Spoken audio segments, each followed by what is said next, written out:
bias sudah, kayaknya REST neighbor sudah, regresi logistik sudah. Nah, model berikutnya lagi disebutnya pohon keputusan. Nah, pohon keputusan itu sebenarnya adalah algoritma yang menghasilkan algoritma. Algoritma machine learning yang akan kemudian pakai data gitu ya, data. Terus ini algoritma machine learning decision tree. Nah, dia akan menghasilkan algoritma lagi sebenarnya. Jadi kalau yang tadi kan regresi logistik menghasilkan persamaan sebenarnya. Persamaan yang paling optimal kan gitu ya. Nah, kalau decision tree dia sebenarnya menghasilkan algoritma lagi. Jadi decision tree dia akan menghasilkan kumpulan dari if else if sebenarnya. Kumpulan if else if. Jadi kalau ada bercandaan tuh AI kumpulan if else if. Nah, sebenarnya decision tree itu kumpulan if else. Nah, contoh yang paling sederhana apa neranginnya? Ya ini bercandaan ini. Ini adalah decision tree.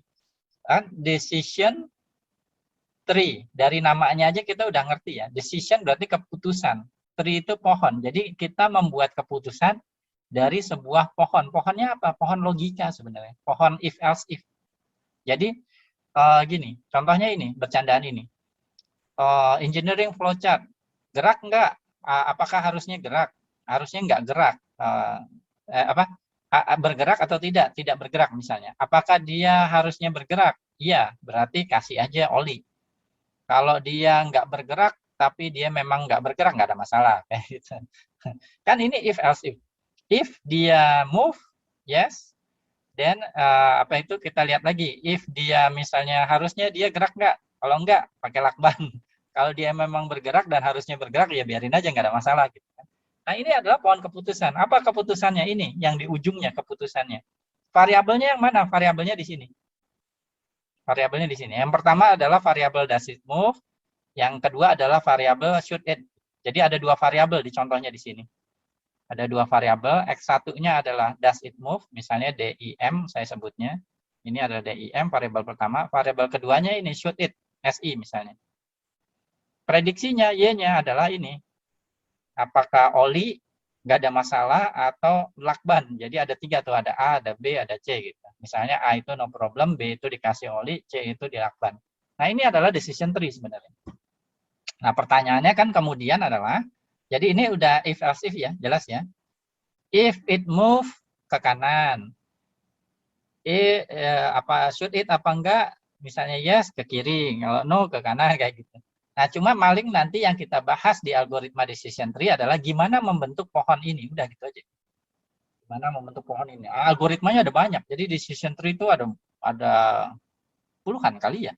Yang paling terkenal tuh ada ID3, C45, ada CART, ada Mars, ada banyak sekali algoritma decision tree yang akan menghasilkan tree kayak gini gitu. Ada banyak algoritmanya. Nah, kita pakai yang di scikit-learn aja ya. Ada yang dia komersil bahkan algoritmanya. Jadi ada sebuah perusahaan, tapi akhirnya perusahaannya diakuisisi kemarin. Itu dia cuma bikin perusahaannya cuma yaitu dia punya algoritma decision tree yang bagus gitu, terus dia jual gitu. Itu bahkan ada gitu. Nah, kalau dari segi induktif bias, nah ini juga perlu kita pahami ya. Kalau dari segi induktif bias, decision tree itu sebenarnya karena dia bikin if else if ya. Misalnya gini, if misalnya ini umur ya, misalnya ini umur, ini misalnya jumlah anak gitu, jumlah anak. Kalau umurnya lebih dari let's say ini 50 ya, lebih dari 50 berapapun jumlah anaknya, misalnya kita prediksikan misalnya kreditnya macet misalnya gitu. Kalau jumlah anaknya lebih dari 3 misalnya, maka kreditnya macet. Kalau umurnya kurang dari 20, mau jumlah anaknya berapapun juga kreditnya diprediksi macet. Tapi kalau usianya antara 20 sampai 50, anaknya kurang dari 3 diprediksi kreditnya lancar kayak gitu. Maka if else if kan, if age lebih besar dari 50, maka dia sebenarnya bikin ini. Bikin garis gitu, misahkan gitu. Men-split gitu ya variabelnya. Nah, ini juga nih, if jumlah anak lebih besar dari 3, dia split ke atas sama ke bawah. Nah, decision tree sebenarnya dari segi ini disebutnya boundary classifier gitu. Dia cuma ngebagi doang. Nah, ini paling banyak dipakai sama orang marketing. Orang marketing sama bank yang sering pakai decision tree. Tapi kalau dibuat mesin gitu jarang sih. Kenapa orang marketing itu suka sama orang bank suka pakai decision tree? Karena menginterpretasinya gampang banget. Orang yang kredit macet atau enggak, orang yang beli suatu barang apa enggak itu kriterianya jelas banget. Oh, umurnya antara 20 sampai 50, jumlah anaknya kurang dari 3. Gampang banget untuk makainya gitu. Nah, interpretasinya jelas banget. Jadi dia tahu nih karakteristik orang yang akan beli asuransi misalnya, atau karakteristik orang yang akan beli suatu barang yang ingin dijual gitu. Oh, kalau dia cewek, terus misalnya kuliah, terus orang misalnya apa ya, umurnya sekitar berapa, nah itu maka dia adalah target customer atau target pembeli suatu produk gitu. Nah itu bisa pakai decision tree. Biasanya tujuannya itu ya, profiling gitu. Tapi kalau misalnya tingkat akurasi ya dia jauh di bawah kayak SVM atau neural network.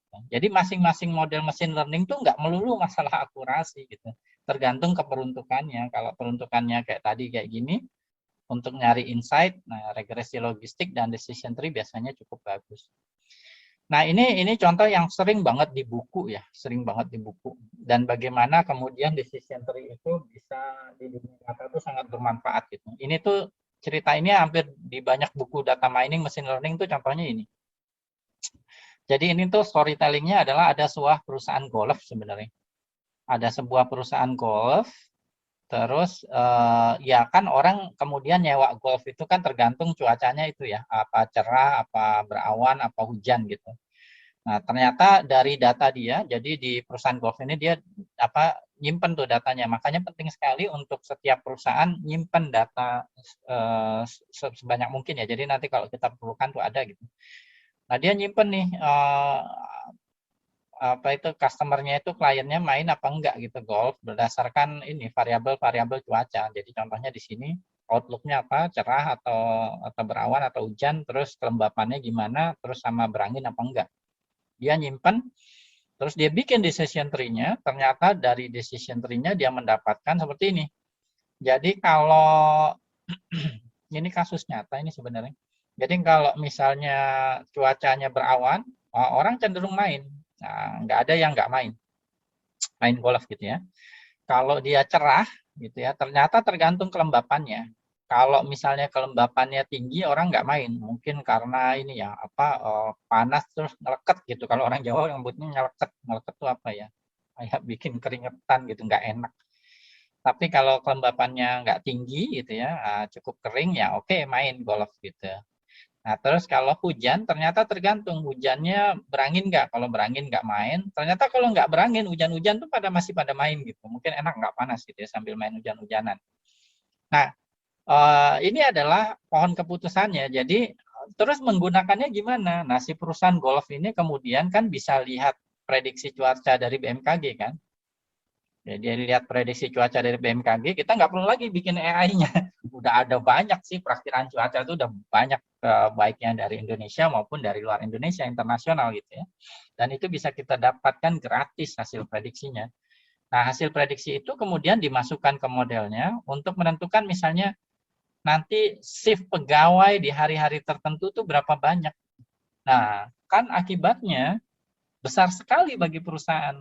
Kalau misalnya dia salah dalam menerapkan shift pegawai ini berdasarkan data perakiraan cuaca, kan bisa jadi nanti pegawainya datang banyak tapi nggak ada yang main golf gitu kan, berarti dia bisa menghemat biaya shift pegawai gitu.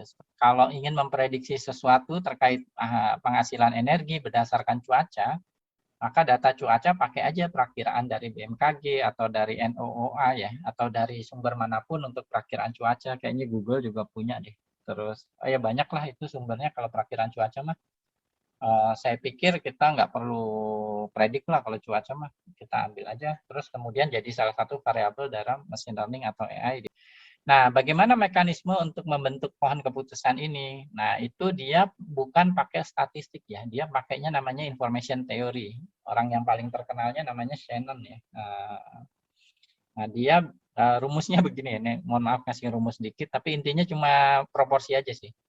Dia entropi, entropi itu adalah berapa banyak informasi di data, intinya gitu doang. Jadi contohnya gini, contohnya gampangnya gini. Nah ini, Misalnya kita punya variabel target ini nih. Ini adalah data wawancara. Orang wawancara ingin kerja, ada IPK-nya ada yang bagus, cukup, ada yang kurang, psikologinya ada yang tinggi, rendah, sedang, hasil wawancaranya ada yang baik, ada yang buruk gitu. Nah, terus kita ingin prediksi nih berdasarkan nilai-nilai ini apakah kita akan diterima kerja atau enggak kayak gitu. Nah, entropi yang dikandung oleh variabel ini, variabel target kita, itu sebenarnya pakai rumus tadi. Jadi proporsi yang ya. Proporsi yang ya itu ada 1, 2, 3, 4, 5, 6, 7, 8. Nah, 8 dari seluruhnya ada 11. Berarti 8 per 11. Minus 8 per 11, log 8 per 11. Nah, terus proporsi yang tidak. Nah, yang tidak diterima ada 1, 2, 3 dari 11. Berarti 3 per 11 kali log 3 per 11. Nah, informasi yang dikandung dari variabel target ini untuk decision tree ya, itu 0,8454. Kalau nanti ada ya, tidak, dan misalnya netral gitu, maka ditambah lagi di sini proporsi yang variabel kategori itu, nilai kategori itu. Jadi bisa sebanyak mungkin tergantung sebanyaknya. Nah, tapi yang paling penting bukan bagaimana cara bisa ngitung manualnya sih, tapi konsekuensinya apa. Cara ngertiin kita terhadap entropi atau rumus di atas itu apa. Nah, gampangnya gini, gampangnya untuk mengerti rumusnya ya, kita cukup ngerti rumusnya aja sih, bukan cara ngitungnya, bagaimana penurunannya, tapi ngertiin dia maksudnya apa gitu ya. Nah, kalau kita misalkan ya semua di sini ya, ya semua gitu. Kalau ya semua kan berarti di sini 11 per 11. Kalau ya semua ya, kalau ya semua saya pindah ke sini misalnya. Berarti 11 per 11 log 11 per 11 dikurangi 0 kan, berarti karena ya semua tidaknya nggak ada kan, 0 per 11 log 0 per 11. Nah, maka ini log 1. Log 1 itu 0. Ini 0. Maka 1 kali 0 dikurangi 0 kali whatever 0. Jadi ini entropinya 0. Artinya kalau datanya sama semua, itu nggak ada informasi. Model machine learning-nya nggak bisa belajar apa-apa. Uang dikasih contohnya cuma ya doang. Maka kalau disuruh prediksi yang tidak, dia nggak tahu, orang nggak ada di data gitu. Nah, itu memahaminya gitu. Jadi entropi itu kalau ini sama seperti yang saya sampaikan di modul sebelumnya. Di machine learning, gampangnya suatu variabel kalau terlalu seragam atau terlalu beragam, machine learning-nya nggak bisa belajar. Nah, machine learning-nya itu butuh data yang kayak gini nih. Nah, ini adalah maksud gambar ini. Kalau dia terlalu seragam atau terlalu beda-beda semua, ya entropinya 0. Nah, kita pinginnya ini. Kita pinginnya semua kategori itu ada gitu. Nah, itu adalah maksud dari rumus ini. Bagaimana penting kemudian di variabel target kita yang mau kita klasifikasikan, setiap nilai kategori itu sebaiknya cukup terwakili supaya informasinya, entropinya itu optimal. Kalau ini sama, seragam, ya nggak ada informasi. Terlalu beragam juga bingung machine learning-nya. Apa nih, beda-beda terus keputusannya, kayak gitu kan sebenarnya. Nah, itu adalah makna dari rumus entropi ini. Gitu. Nah, orang matematik nulisnya gini, maknanya tapi seperti itu. Nah, kita kalau praktisi, ya perlu memahami makna itu aja sebenarnya. Nah, ada lagi namanya gain. Nah, kalau tadi kan entropi ngelihatnya di variabel target ya. Nah, kalau gain itu ngelihat kemudian di variabel prediktornya. Seberapa besar sih si ini variabel-variabel ini dalam kemudian memprediksi ini. Seberapa penting dia gitu. Nah, itu namanya gain. Nah, rumusnya gini lah. Nah, rumusnya sebenarnya pakai konsep entropi juga. Tapi sub apa ya namanya? Kayak semacam sub himpunan gitu ya. Nah, dia hanya berdasarkan kemudian nilai-nilai yang ada di variabel itu aja gitu. Nah, ini contohnya di sini. Kita hitung gain dari semua variabelnya. Variabel ini. Nah, mana yang paling besar? Nah, nanti akan di-tree-nya itu di paling atas gitu. Dia variabel yang paling penting gitu. Ternyata misalnya setelah dihitung gain di sini ya, ternyata di sini IPK ternyata bukan yang paling besar gainnya. Ternyata wawancara. Jadi kalau wawancaranya baik, dia akan diterima gitu. Kalau dia buruk tergantung lihat psikologinya. Psikologinya gimana gitu. Ternyata kalau menurut data ini sih yang sedang ya. Kenapa kalau psikologinya tinggi nggak ada, nggak diterima, kayaknya psikologi tinggi dan wawancara buruk nggak ada deh. Nah, itu makanya di sini jadi tidak. Nah, terus habis gitu baru IPK. Gitu. IPK ternyata bukan yang utama. Jadi justru wawancara dan psikologinya. Nah, kayak gitu. Nah, ini adalah namanya decision tree. Simple metodenya dan yang perlu kita pahami lagi dari rumusnya, dari mekanismenya adalah dia ngitung. Dia frekuensi. Di sini nggak ada perkalian matrik, nggak ada perkalian vektor. Artinya kita tidak perlu one hot encoding. Artinya missing value tidak apa-apa gitu. Jadi kita tuh dalam memahami rumus ini tuh gitu ya. Jadi kita memahami maknanya aja, mathematical thinking-nya aja, tapi penurunan rumusnya bahkan hitung manualnya kalau saya pribadi sih penting tapi tidak penting banget. Penting tapi tidak penting banget. Gitu. Oke, nah ini metodenya banyak ya. Kalau mau dibahas lebih dalam nanti ada Gini, Purity segala macam. Tapi saya pikir nggak akan cukup waktunya kalau mau didetailkan. Tapi yang penting kita tahu logikanya lah, logikanya seperti apa. Nah ini nanti kalau terkait overfitting sama tidak overfitting ya semakin kita tree-nya itu makin ini if else if-nya makin banyak kan. Ibaratnya berarti kita pakai garis-garisnya itu makin banyak ya.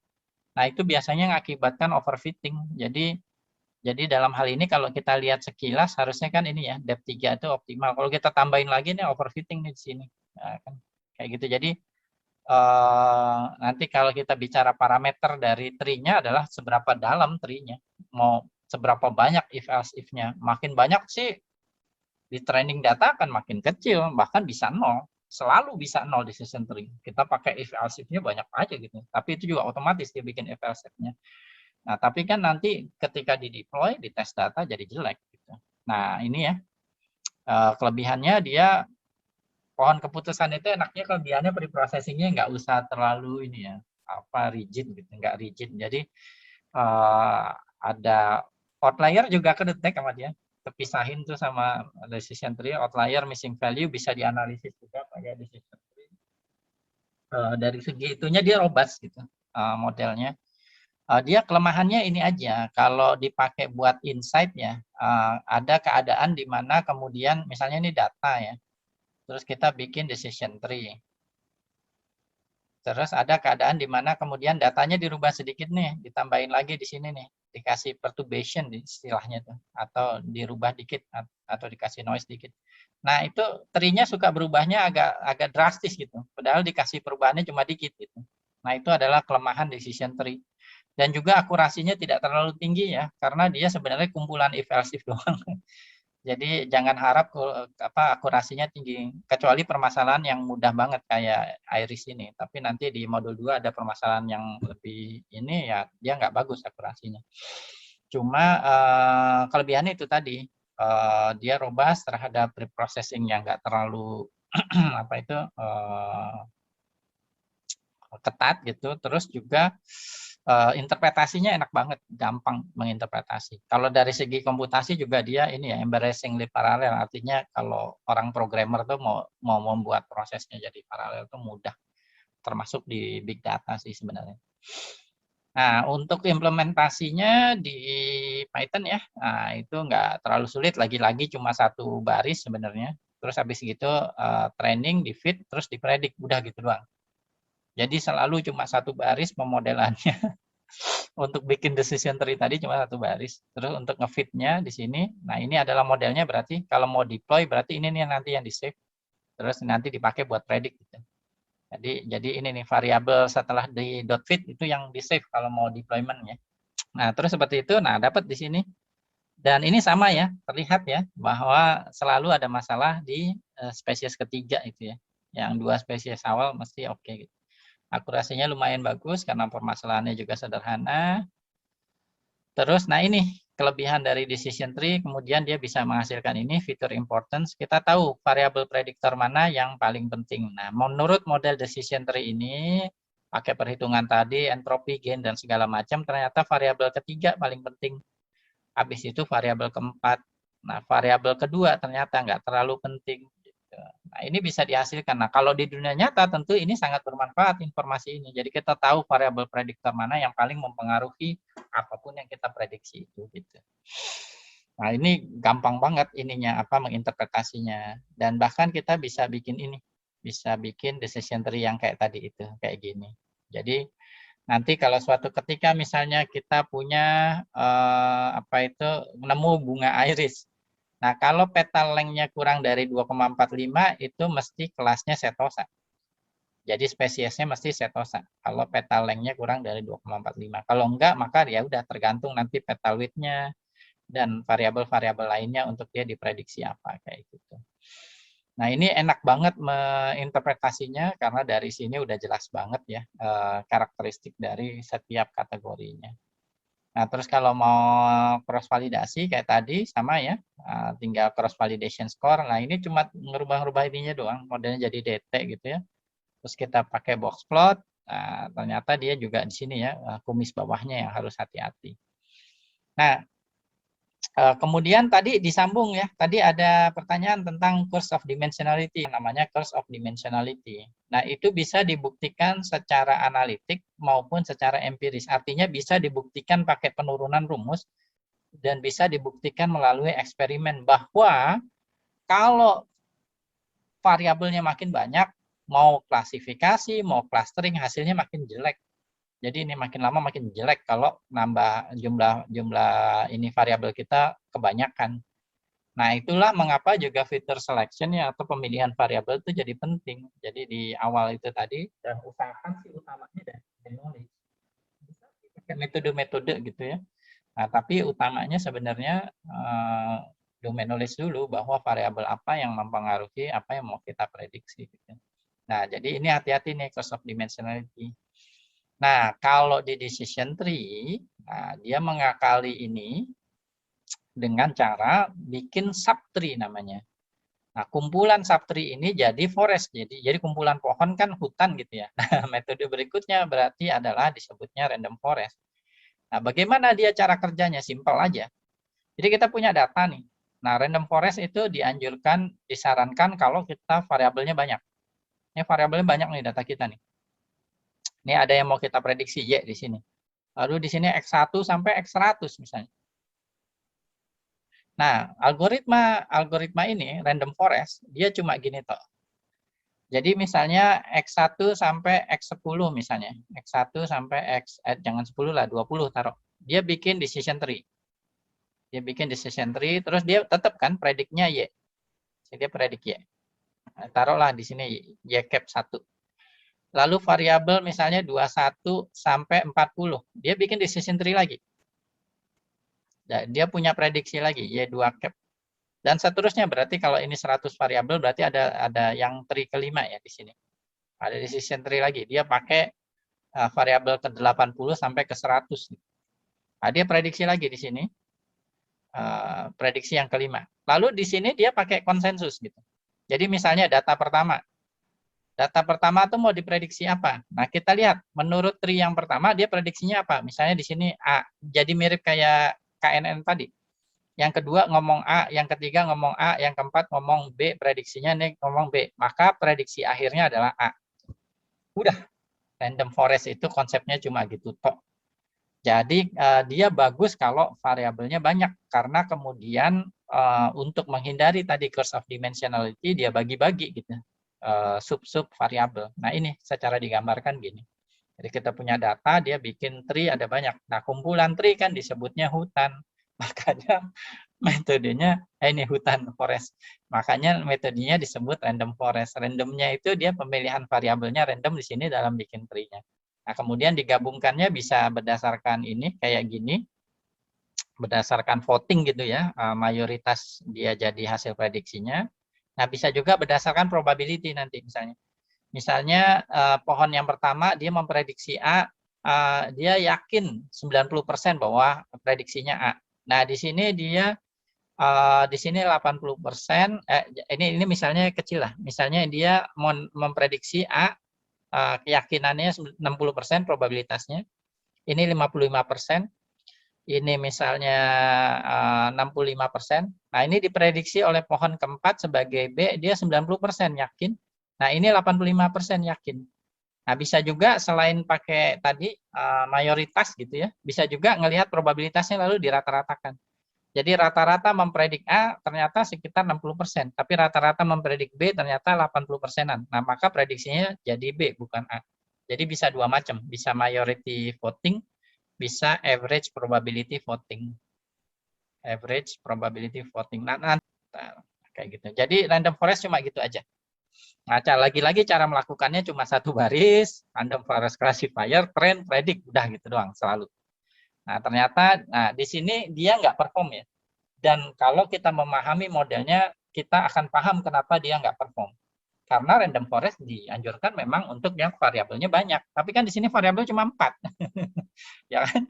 Jadi makanya dia nggak perform nih. Nah, makanya akurasinya malah jadi kecil.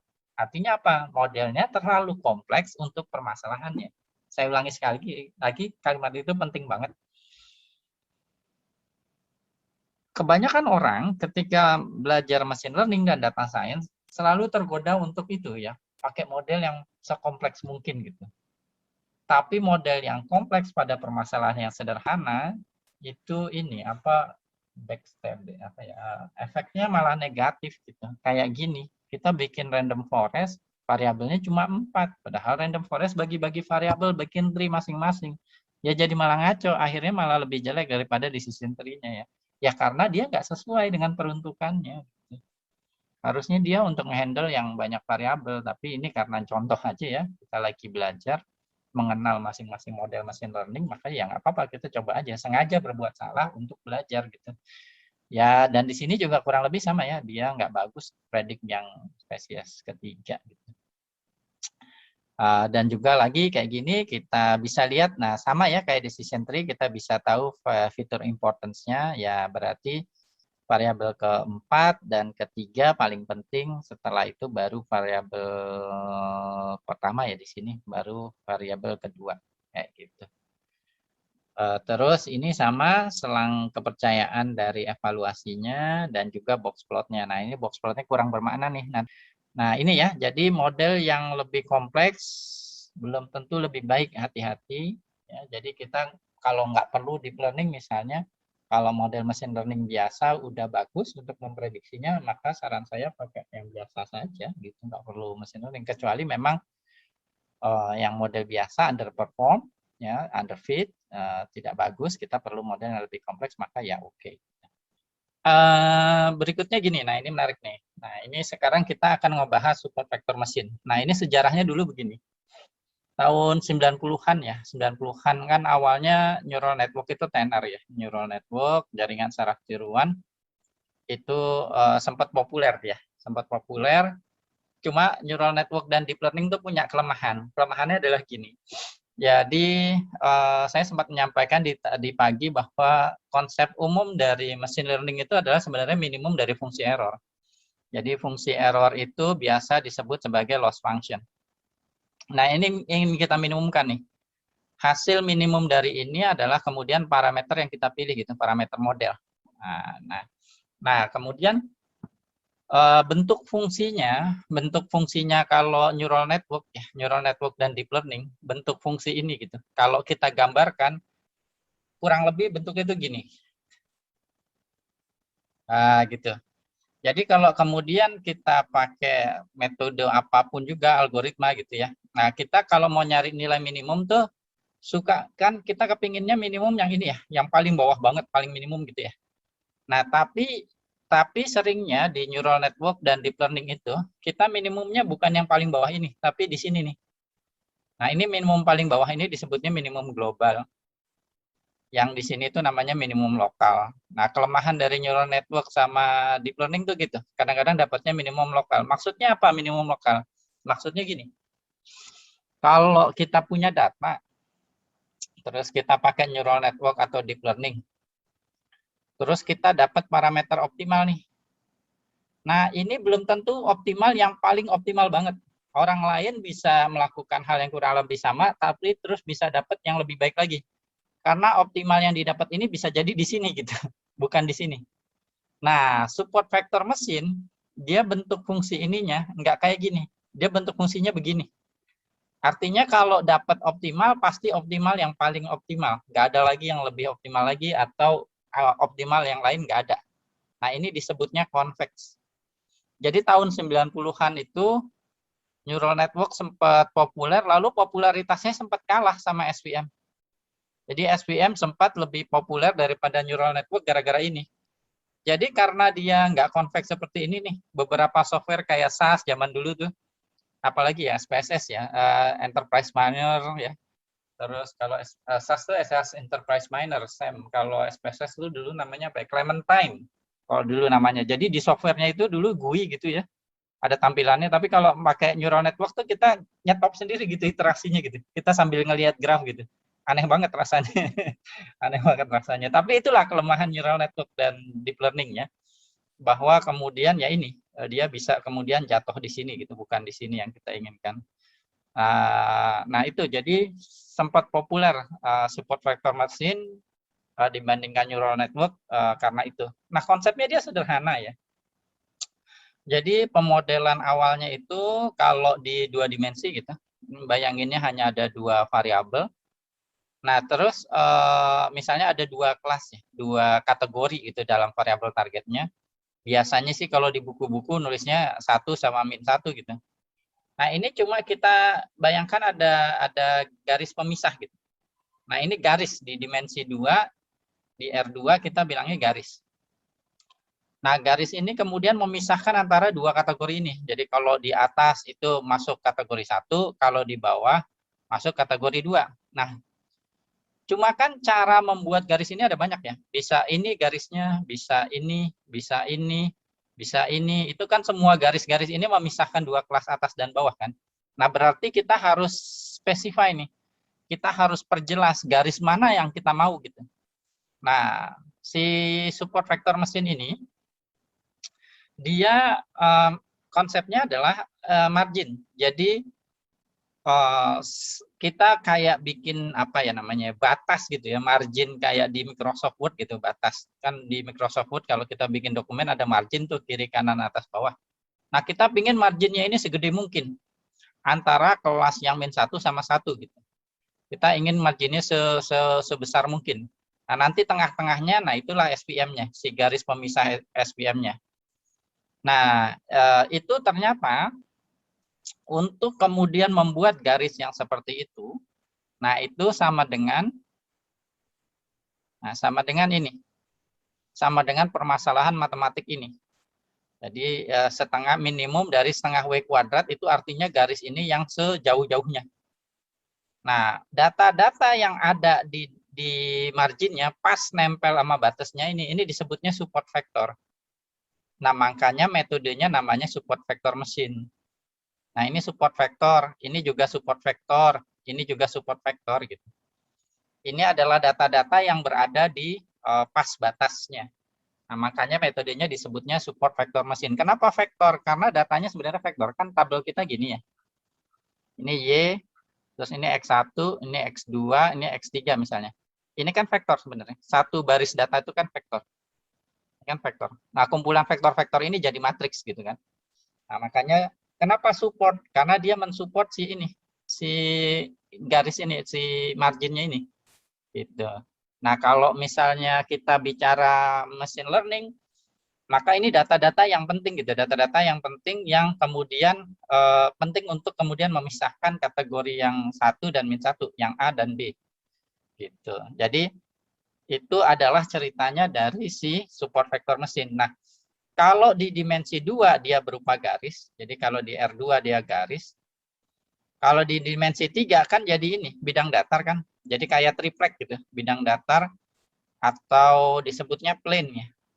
Plane gitu ya. Bayangkan kayak triplek gitu. Kalau kita punya 3 dimensi, terus mau memisahkan misalnya ada yang kelas 1 di atas, kelas 2 di bawah gitu. Nah, ini kan apa itu? Kayak ini, apa kayak triplek gitu ya. Ini disebutnya plane. Nah, kalau di dimensi 4 gimana? Di R4. Nah, R4 kan nggak bisa kita gambar ya. Nah, tapi biasanya dimensi 4 ke atas kita nyebutnya hyper selalu. Jadi hyperplane. Makanya di support vector mesin kita sering baca hyperplane. Sama kayak K-means. K-means itu di dimensi 2 disebutnya apa itu lingkaran ya, blob. Di dimensi 3 disebutnya sphere. Di dimensi 4 ke atas kita nyebutnya hypersphere. Jadi kata-kata hyper itu ya sebenarnya lebih dari 3 gitu ya. Jadi ada hypersphere, ada hyperplane, maksudnya di dimensi tinggi, tapi udah nggak bisa kita gambarin lagi gitu. Nah, dia konsepnya cuma gitu doang. Jadi kayak regresi ya, garis lurus di dimensi 2. Nah, kan lucu ya. Jadi maksudnya kalau kita lihat persamaannya, ini nih. Ini adalah persamaan SVM nih. Ini adalah persamaan garis ini nih. Persamaan garis ini tuh ini. Lah ini kan kalau saya gedein ya. Ini kan berarti B tambah W1X1 tambah titik-titik-titik tambah WNXN kan? Lah ini kan sebenarnya sama sama regresi. Ini tinggal diganti beta 0, ini beta 1, seterusnya WN itu beta N. Ini kan cuma beda cara nulis ini doang kan? Beda cara nulis simbol doang kan? Nah, tapi jadi beda. Karena apa? Karena cara ngitung W-nya beda sama kayak regresi cara ngitung betanya. Nah, kalau regresi kan nggak pakai konsep ini kan, nggak pakai konsep margin. Jadi bentuk persamaannya sama persis, nggak ada bedanya. Orang ini cuma ganti huruf W doang dari beta. Tapi karena cara ngitung W-nya beda, maka metodenya jadi beda namanya gitu. Tapi kan sebenarnya ini regresi gitu, garis lurus gitu. Nah, kayak gitu. Jadi atau lebih tepatnya kayak linear discriminant analysis sih kalau zaman dulu orang statistik nyebutnya. Nah, itu jadi itu yang perlu kita pahami juga bahwa beda model di machine learning bukan karena sekedar bentuk persamaan yang beda, tapi ngitungnya yang beda. Itu jadi beda gitu. Nah, untuk menemukan garis ini nggak lagi pakai persamaan regresi yang X transpose X inverse kali X transpose, ya bukan. Tapi pakai menyelesaikan ini, optimasi ini. Nah, kalau di matematik menyelesaikan optimasi ini, nah, tadi dulu deh, sebelum menyelesaikannya deh. Nah, ngelihat gambar ini, ingat fungsi fx sama dengan x kuadrat kan? Ya, setengah x kuadrat gitu. Kalau kita gambarkan, gambarnya begini. Kayak begini kan? Nah, gini. Jadi dia punya minimum global di bawah gitu. Nah, itulah yang membuat SVM terkenal. Karena kalau kita solve ini, maka kita dapat W-nya yakin yang dia paling optimal. Orang lain nggak akan dapat yang lebih optimal lagi karena ya udah permasalahannya itu konveks istilahnya. Nah, kelebihannya lagi adalah ternyata di matematik ini tuh udah ada metodenya yang robust untuk menyelesaikan ini, yaitu quadratic programming. Jadi ini metode yang sudah kurang lebih 30 tahun ya, nggak ada hal baru di sana karena udah matang sekali metodenya gitu. Jadi linear dan quadratic programming itu udah nggak ada lagi jurnal orang researcher menemukan metode baru, itu setahu saya nggak ada, kayaknya udah hampir 30 tahun karena ibaratnya dia udah solve gitu ya di ilmu pengetahuan. Nah, jadi ini solvable di matematik pakai cara numerik ya, pendekatan bukan analitik, tapi ini sudah robust. Nah, ya sudah, akhirnya kita dapat tuh W yang optimal. Akhirnya kita dapat persamaan garis SVM ini, W transpose X plus W sama dengan 0.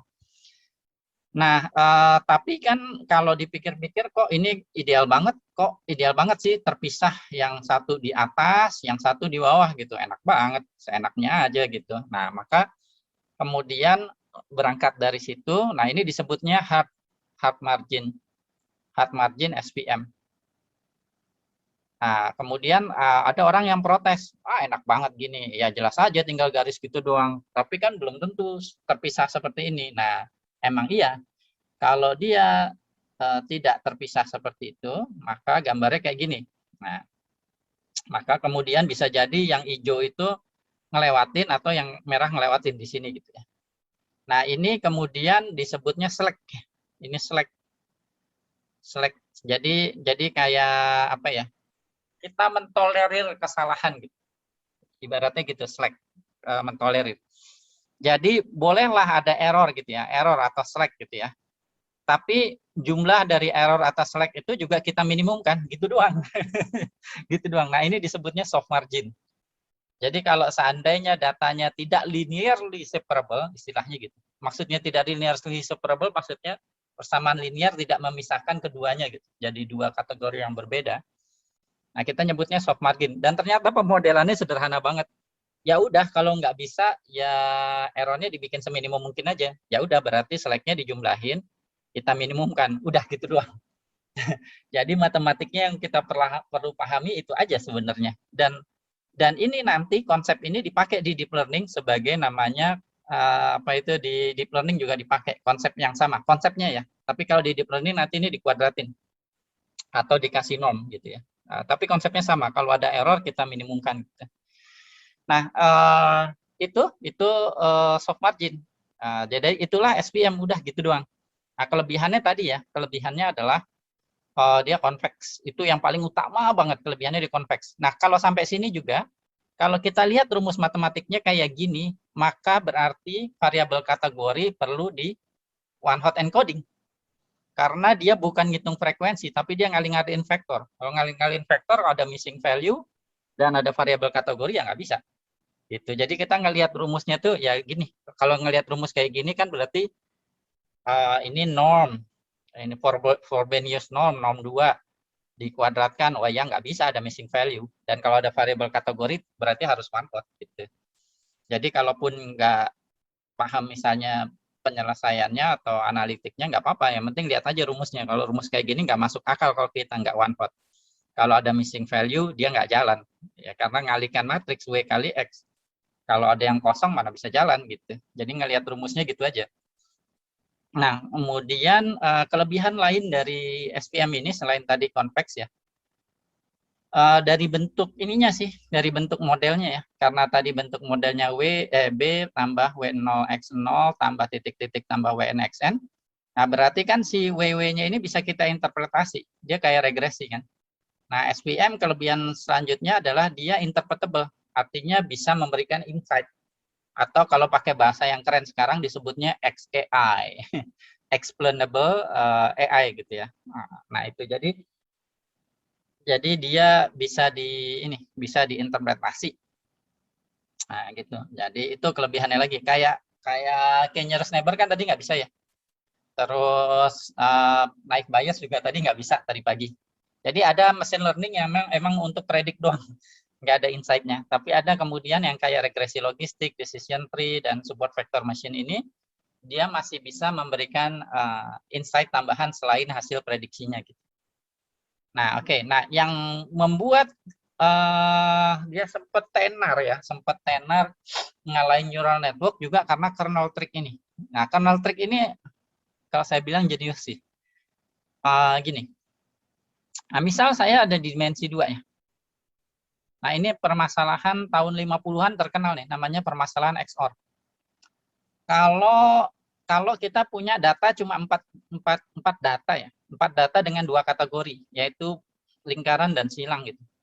Nah, kemudian pertanyaannya adalah cari garis lurus yang memisahkan lingkaran dan silang itu. Nah, bisa nggak? Coba kita coba. Kalau begini, nggak bisa. Atasnya silang mah bulat. Kalau begini, nggak bisa. Begini nggak bisa. Begini nggak bisa. Begini nggak bisa. Kita nyoba garis lurus bagaimanapun, padahal permasalahannya sederhana ya, kayak gitu. Nggak ada garis lurus yang memisahkan di satu sisi lingkaran, di sisi lain adalah silang, nggak bisa kan? Nah, tapi menariknya gini, si SPM ini tokoh terkenalnya namanya Vapnik ya. Bapaknya SPM adalah Vapnik. Kalau bapaknya decision tree tadi namanya Quinlan yang terkenal mempopulerkan metode itu. Nah, kalau ini si Vapnik. Nah, si Vapnik itu terus mikir gini, kalau iya nggak ada yang memisahkan garis di dimensi 2, memisahkan keduanya, lalu dia bilang gini, gimana kalau si lingkaran ini saya tarik ke atas? Jadi dimensinya saya rubah. Jadi tadinya dimensi 2, saya rubah dimensi 3 gitu kata si Vapnik. Jadi begini. Nah, ini 3 dimensi ya. Gini. Jadi ini X, ini Y, nah ini Z gitu. Nah, kalau di dimensi 3, nah kalau ini tadi di sini dan tadi silang di sini dan di situ, lah kan jadi ada papan yang ada triplek yang memisahkan keduanya kan. Bayangin deh. Ditarik ke atas kan berarti ini ya. Kalau di zoom susah nih, kelihatan nggak saya? Nah ini kan, kalau yang lingkaran ditarik ke atas, nah kan terus di ininya, di antaranya bisa kita taruh triplek gitu ya, bisa taruh bidang datar gitu kan. Nah itulah kernel trik. Nah kalau di buku-buku sayangnya di gambar ini gini, banyak orang nggak ngerti ini apa maksudnya gitu. Ada kayak gini-gini kembang-kembang gitu. Nah maksudnya tuh gini. Jadi yang perlu dipahami tentang kernel, bedanya sama transformasi variabel di statistik. Kalau transformasi variabel di statistik kemarin yang pas kita bahas tentang regresi ya. Nah, itu kan misalnya di sini Y, di sini X, lalu X-nya kita misalkan ini transformasi jadi ln X gitu. Lalu ln X ini yang jadi regresi ke Y gitu kan. Nah, artinya kalau transformasi variabel di statistik itu dari R1 ke R1 gitu. Dari X menjadi ln X gitu. Dia tetap satu kolom. Nah, tapi kalau kernel di support vector mesin, nah kalau ngelihat gambar ini susah ngertinya, tapi justru yang bikin gampang ngerti adalah ininya. Bahwa ketika sudah digunakan fungsi kernel ini, si data ini naik dimensinya, jadi dimensinya lebih tinggi, atau dengan kata lain jumlah variabel lebih banyak. Gitu. Apakah nanti terjadi curse of dimensionality? Nah, menariknya ini nanti kita akan bahas. Tapi kernel ini kita pahami dulu bahwa datanya tuh kolomnya naik ya, variabelnya naik. Gunanya apa? Gunanya supaya kita bisa nyari hyperplane tadi, bidang datar yang kemudian memisahkan dua kelas tadi. Nah, contohnya gimana? Nah, contoh sederhananya gini. Misalnya ada data di dimensi 3 nih, 3 variabel ya, X1, X2, X3, Y1, Y2, Y3. Ini misalkan ada 2 baris data tuh. Jadi ini X1, ini misalnya variabel 1, variabel 2, variabel 3. Lalu di kolom di baris pertama X1, X2, X3. Ini Y1, Y2, Y3. Jadi ada 2 baris data nih. Ini. Nah, misalnya ada fungsi kernel. Fungsi kernelnya itu ini. Nah, kalau kita lihat dia komanya ada berapa? Ini kan ada 1, 2, 3, 4, 5, 6, 7, 8, 9. Jadi fungsi kernel contoh di sini adalah R3 ke R9. Jadi tadinya cuma 3 kolom, dirubah jadi 9 kolom. 9 kolom itu isinya apa aja? Isinya ya ini. Isinya ini X1 kuadrat, terus X1 kali X2, kalau ini berarti V1 ya, V1 kuadrat, V1 kali V2, dan seterusnya sampai paling ujung adalah V3 kuadrat gitu. Nah, terus ini jadi isinya. Jadi yang tadinya cuma 3 variabel kayak gini berubah jadi 9 nih di sini. Gitu. 2 baris juga. Nah, untuk menghitungnya ya tinggal dimasukin aja X1 kuadrat. Berarti kalau misalnya X-nya 1 2 3, di sini misalnya 1 2 3, terus di sini 4 5 6, di sini 4 5 6. Nah, kita masukin aja ke sini substitusi. 1 kuadrat, 1 kali 2 2, 1 kali X3, 1 kali 3 3, dan seterusnya. Jadi 9 dimensinya. Ini juga 9. Nah, menariknya gini sekarang. Tadi katanya ada curse of dimensionality. Banyak variabel, terus nanti jadi menurun performanya gitu. Secara umum ya, kalau banyak sekali ya, kalau banyak sekali. Tapi menariknya lagi dari fungsi kernel ini adalah seperti ini. Jadi kalau kita hitung kali ya, kita kalikan antara ini, hasil pemetaan ke dimensi tingginya gitu, hasil kali dalam ya, kalau ini atau inner product gitu ya. Terus dapat nih nilainya 1024 gitu ya. 1 kali 16 ditambah 2 kali 20 tambah 3 kali 24, ini semua hasilnya 1024. Nah, ternyata kalau kita pakai fungsi kernel, kita nggak perlu melakukan ini. Nggak perlu melakukan yang di sebelah sini, itu nggak perlu. Kita bisa dapat 1024 ini langsung dengan cara tanpa harus memetakannya. Jadi di sini 1 kali 4 tambah 2 kali 5 tambah 3 kali 6, 18 kuadrat. Nah, itu hasilnya sama 1024. Tanpa kita harus kita dapat hasil kali dalam dari dua data, 2 vektor, tanpa harus ke dimensi yang tinggi dulu. Saya ulangi lagi kalimatnya. Lewat fungsi kernel ini, menariknya, kita bisa seolah-olah bekerja di dimensi tinggi, di dimensi ke-9, tanpa harus ke sana gitu. Nah, gimana caranya? Karena kita udah dapat nih hasilnya tanpa harus pemetaannya gitu. Nah, di SPM itu kalau dibedah tadi minimum fungsinya itu kebanyakan adalah operasi ini, hasil kali dalam. Nah, filosofinya seperti itu. Makanya SPM jadi cukup akurat. Dia 11-12 sama neural network. Di banyak kasus dia 11-12, dan bahkan beberapa kasus tertentu dia lebih baik. Nah, ada fungsi kernel yang populer di support vector mesin. Ada yang namanya linear kernel, polynomial kernel, ada RBF, ini sebenarnya kayak Gaussian ya, mirip, terus intersection kernel. Nah, ini adalah contoh-contoh kernel yang memenuhi sifat tadi di atas itu, definisi kernel di SVM. Nah, tentu saja masih ada lagi, tapi yang populer ini dan yang disupport sama scikit-learn. Pakai kernel yang mana? Mungkin ada pertanyaan seperti itu. Nah, ini case by case, jadi tergantung geometri atau topologi data. Nah, kita di modul ini akan bahas tuh bagaimana mengoptimalkan parameter. Nah, dalam mengoptimalkan parameter di dalamnya juga termasuk bagaimana memilih kernel yang cocok gitu untuk data kita. Nah, itu akan kita bahas. Kelebihan dan kekurangan dari support vector mesin ini, ya tadi ya, kelebihannya akurasinya bagus ya. Akurasinya bagus secara umum ya, secara umum akurasinya bagus. Dia punya banyak metode untuk kemudian menghandle data yang tricky gitu ya. Tadi ya, lewat Slack tadi, terus lewat kernel ya, itu dia bisa kemudian menghandle banyak topologi data atau geometri data yang agak rumit gitu ya. Nah, terus dia juga kelebihannya dibandingkan machine learning ini yang kedua nih. Dia untuk data yang relatif kecil dia udah perform gitu.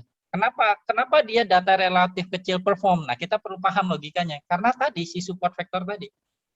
Begitu kita udah dapat support vector, ya udah kan itu penentu margin kan. Yang lainnya kan sebenarnya jadi nggak ngaruh gitu. Artinya di data yang kecil dia bisa kemudian mengeneralisasi dengan cukup baik. Kalau datanya sedikit gimana? Nah, terus tadi saya bilang kalau sedikit banget ya pakai metode yang sederhana banget, ekstrapolasi, terus apa itu moving average, rolling gitu ya.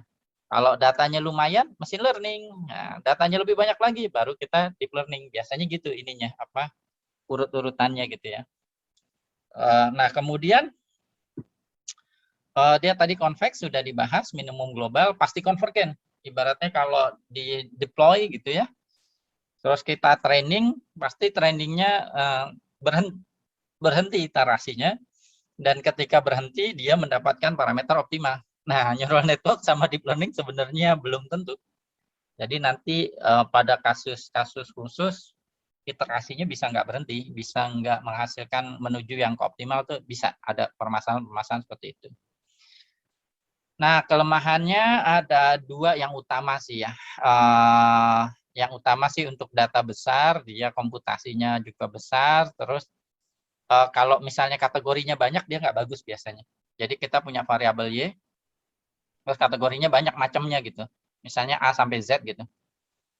Kalau kasus tadi kan cuma 3 spesies gitu ya, masih oke gitu. Tapi kalau misalnya banyak banget jumlah kategorinya, biasanya dia performanya berkurang.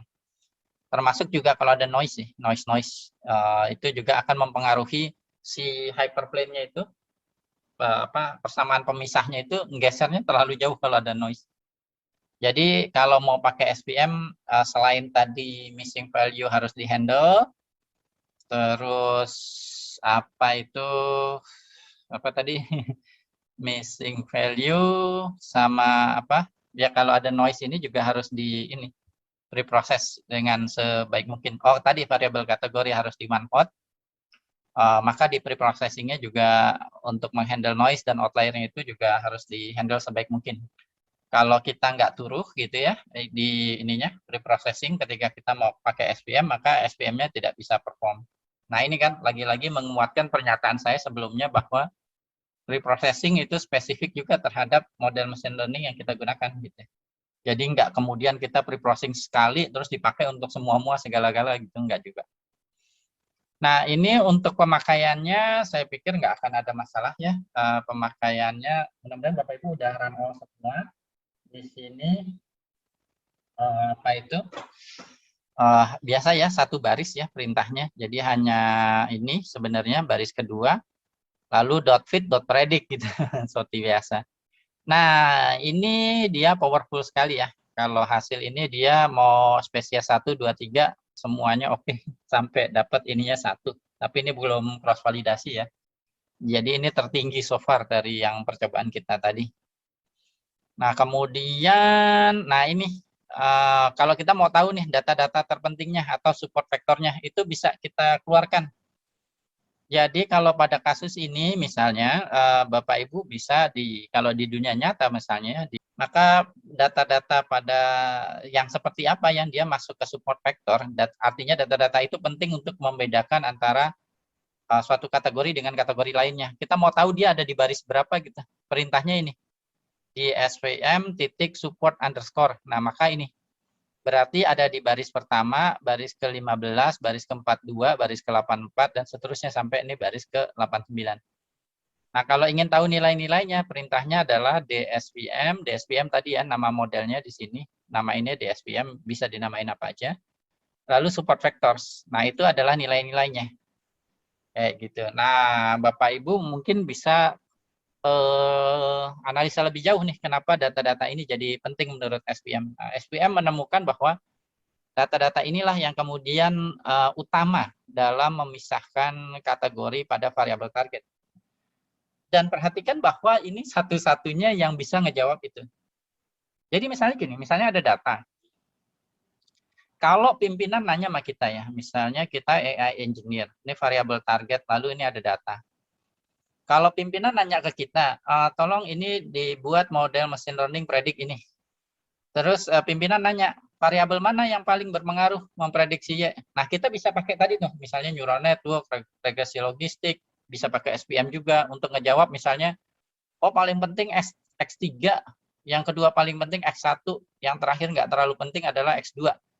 Itu bisa dijawab. Tapi kalau pimpinan nanyanya begini sekarang, oh ini ada banyak observasi nih di data, kira-kira mana observasi yang paling penting ya untuk kemudian ini mempredik ini?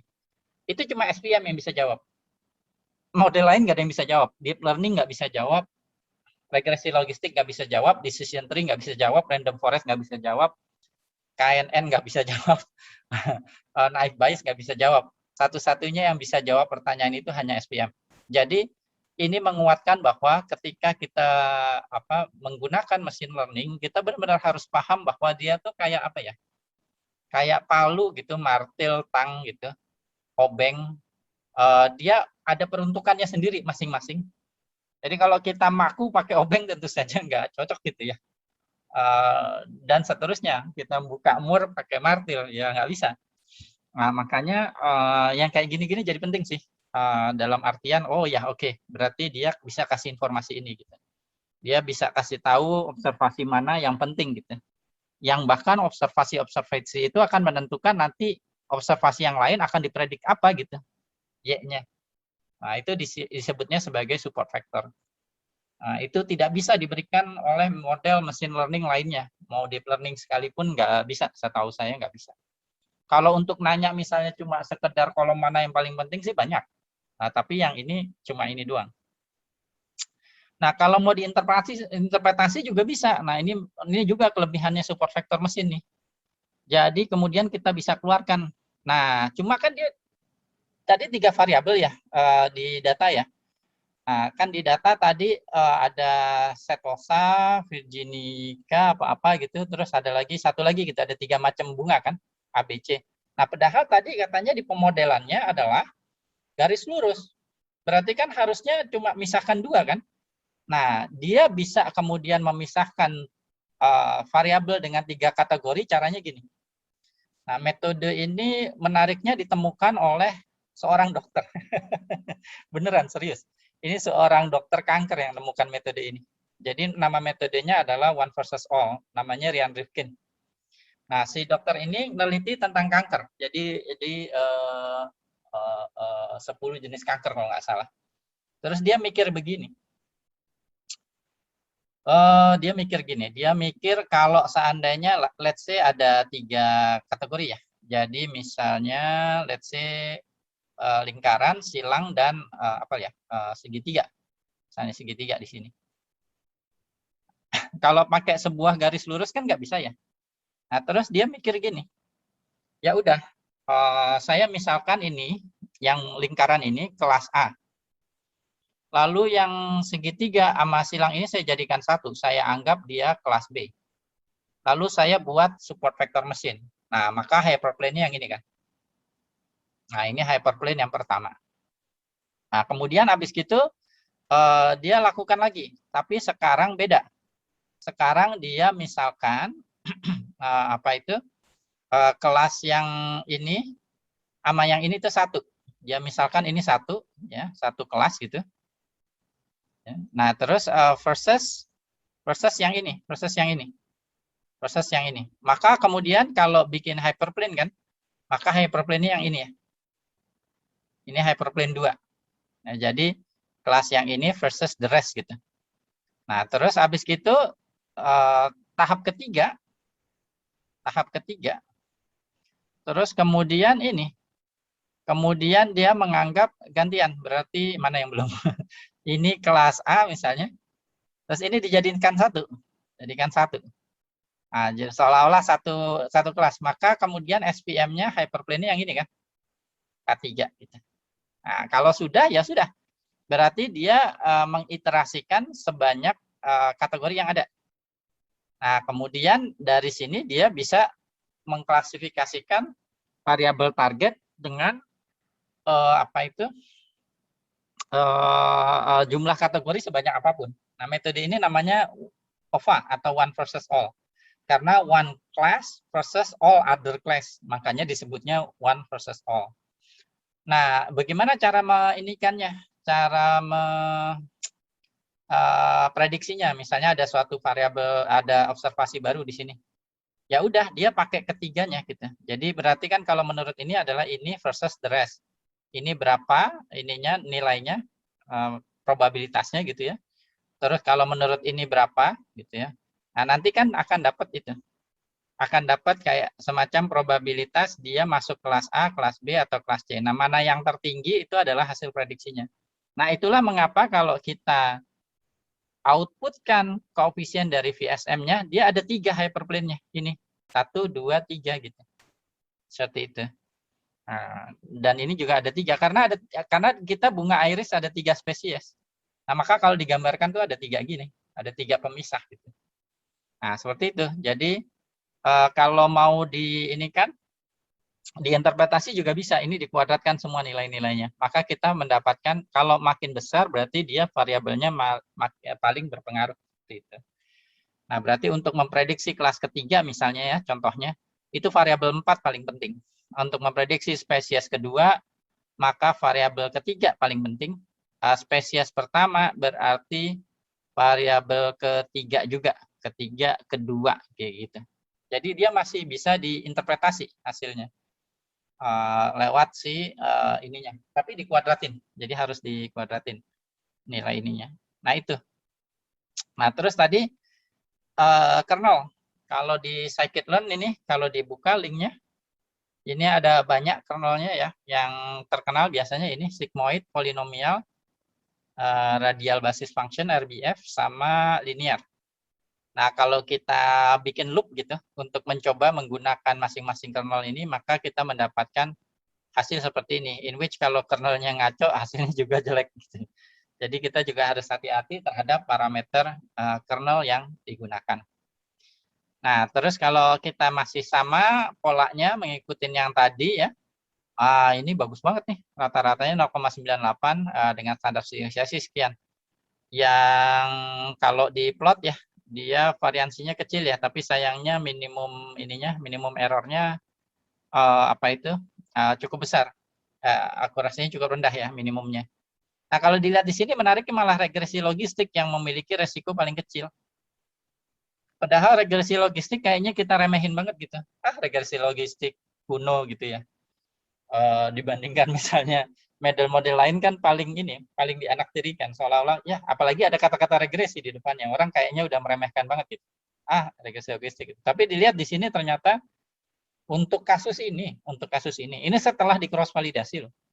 Nah, ini ternyata dia kalau dari sisi resiko penggunaan model gitu ya, dia paling kecil resikonya. Walaupun mungkin rata-ratanya nggak paling kecil ya, tapi juga nggak paling jelek juga. Tapi dari segi resiko penggunaan AI, nah ini penting ya Bapak Ibu. Ini artinya apa? Bagaimana kita membaca ini, menginterpretasi ini? Ini adalah resiko dari penggunaan AI. Jadi kalau Bapak Ibu mau tahu resiko dari penggunaan suatu model yang dipakai di AI nanti di dunia nyata, keluarin ini. Lakukan cross validasi, keluarin nilai minimum metriknya.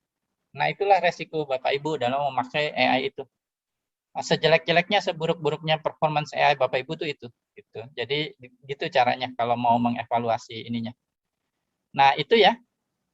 Having said that, bukan berarti juga kita kemudian menilai modelnya ini ya, strictly based on that metric alone gitu ya. Nggak cuma karena itu aja gitu.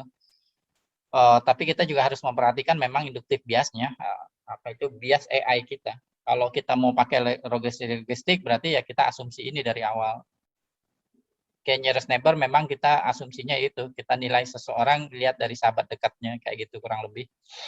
Decision tree tadi ini parallel boundaries dari setiap variabelnya. SVM berarti kita mengasumsikan datanya memang bisa dipisahkan begini. Nah, nanti neural network sama deep learning kenapa dia sering overfitting? Karena begini nih, dia bisa melekak-lekuk semau-maunya dia gitu. Dengan kita nambahin layer sama neuron, nah dia nanti bisa melekak-lekuk seenaknya dia aja. Kita tambah makin banyak, nanti kurvanya makin kompleks. Tapi bukannya makin bagus, ingat tadi yang akhir dari modul sebelumnya, model yang lebih kompleks belum tentu dia lebih baik. Malah nanti cenderung malah menderita akibat overfitting gitu ya. Nah, itu. Nah, ini disebutnya inductive bias, bias dari penggunaan AI kita. Nah, ini kalau di plot benar bisa nih. Ini ada code-nya juga nih di scikit-learn ada code-nya kalau mau dijalankan. Nanti kalau dijalankan code-nya itu menghasilkan grafik ini ya. Yang grafiknya ini cara bacanya adalah ya ini sebenarnya sama nih atas sama bawah. Cuma kalau atas kan pakai ilustrasi, yang bawah tuh pakai real plot dari data dan ininya model yang digunakan. Dan terlihat bahwa misalnya kayak neural network tuh dia bisa membuat kurva yang lekak-lekuk. Decision tree itu memang ya membagi berdasarkan parallel boundaries gitu. Apalagi ya, nah support vector mesin dia bahkan kayak gini non-linear dia bisa ya karena pakai kernel ya. Pakai kernel. Jadi walaupun support vector mesin kayak gini nih, tapi karena pakai kernel dia data non-linear kayak gini dia bisa gitu. Nah, kayak gitu. Tapi kalau linear SVM nggak pakai kernel ya dia hanya lurus-lurus aja. Misahinnya kalau nggak lurus kayak gini ya dia errornya gede gitu. Nah, nearest neighbor lumayan bisa kayak gini, tapi kemudian biasanya kalau yang benar-benar berdasarkan fungsi jarak atau distance, oke. Kalau enggak ya dia ini juga problem juga. Seperti itu. Jadi ketika memilih algoritma machine learning, maka inilah bias yang kita perkenalkan awal pertama kali dari penggunaan machine learning atau AI tersebut. Nah, itu baru bias dari pemilihan algoritmanya. Nanti ada juga bias karena pemilihan datanya. Apa maksudnya bias? Misalnya gini, jadi bias ada dua ya, minimal ada dua, ada lagi sih bias yang lainnya. Ada bias dari modelnya juga ada sih. Nah, ini bias dari pemilihan algoritmanya ya atau modelnya. Tapi ada juga bias dari data. Jadi gini, ini misalnya data, terus ini AI kita gitu. Kalau kita datanya ngambil dari media sosial dan media sosialnya Twitter, di mana orang banyak berpolitik di sana dan berantem mulu kerjaannya. Itu kayaknya pada kurang kerjaan dia, kurang kesibukan, jadi akhirnya gitu buang-buang waktu dengan berantem di Twitter. Nah, terus datanya itu dimasukin ke AI. Nah, karena input datanya begini, maka nanti ibaratnya misalnya untuk AI yang dihasilkan, maka apa itu apa yang pada berantem tuh cebong sama apa kampret, kelelawar sama kampret gitu ya. Saya bahkan nggak ngikutin. Nah, cebong sama kampret itu deket jaraknya. Karena di training data orang pada berantem masalah politik, ejek-ejekannya ini gitu. Tapi kalau training datanya misalnya pakai Wikipedia, maka mungkin cebong sama kampret itu nggak deket gitu. Jadi dia deket atau jauh tergantung datanya apa gitu. Nah, kayak gitu. Jadi hasil prediksinya pun bergantung data input apa yang kita masukkan gitu. Ibaratnya ginilah, kalau kita iseng gitu, ingin memprediksi COVID dan tidak COVID. Terus ada orang iseng nih, ngeprank labelnya dibalik sama dia, yang COVID jadi nggak COVID, yang nggak COVID jadi COVID. Nah, AI-nya kan nggak tahu. AI-nya pasti nerima aja ini, data yang di given ini. Ya udah, nanti prediksinya juga AI-nya ngeprank gitu. Yang nggak COVID dibilang COVID, yang COVID dibilang nggak COVID gitu. AI bisa ngeprank juga. Kalau dikasih datanya, dia ngeprank gitu. Kita zura. Nah, itu kayak gitu. Jadi, itu ada bias dari data, ada bias dari algoritma atau model. Nah, itu. Jadi, kadang-kadang saya sering dengar orang ngomong gini, supaya nggak bias, kita peneliti, maka kita pakai AI gitu. Saya dalam hati lah pakai AI bukannya ada bias gitu, tapi kadang-kadang saya diam aja sih. Karena yang ngomong gitu biasanya bukan engineer ya, bukan engineer, bukan dari ilmu sains, biasanya dari ilmu ekonomi, orang sosial biasanya ngomong gitu. Tapi sebenarnya AI itu penuh dengan bias. Ya bias dari data, bias dari milih algoritma, bias dari milih parameter dan lain sebagainya. Parameter optimization. Nah, ini masuk. Nah, ini penting nih. Nah, saya akan cerita banyak. Ya, nah, saya akan cerita di sini nih sekarang. Nah, saya jadi ngedongeng ya. Nah, kita perlu tahu dulu bedanya parameter sama hyperparameter. Karena sering muncul itu ya, kata-kata itu ya. Apa sih hyperparameter gitu ya.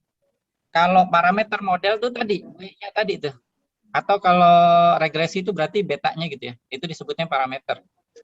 Nah, kalau hyperparameter, lihat aja tuh fungsi scikit-learn. Kan parameter fungsinya banyak ya.